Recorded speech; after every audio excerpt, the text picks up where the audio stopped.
கடவுள் நமக்கு நிறைய காரியங்களை வாக்கு பண்ணியிருப்பார்.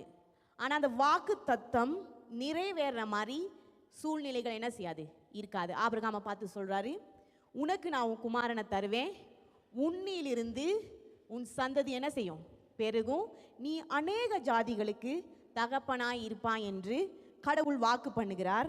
ஆனால் அவனுடைய வாழ்க்கையில் அவனுக்கு ஒரு குமாரனே இல்லாத நிலைமையில் கடவுள் அவனை அழைச்சி அவனை நான் எல்லாருக்கும் தகப்பனாய் மாற்றுவேன் என்று என்ன செய்கிறாரு சொல்கிறார். இந்த சூழ்நிலையில் அவன் வயதாகினதை நினைக்கிறான். அவனுடைய மனைவிக்கு வயதாகிருச்சு. அந்த மனைவியுடைய கற்பம் செத்து போயிருச்சு.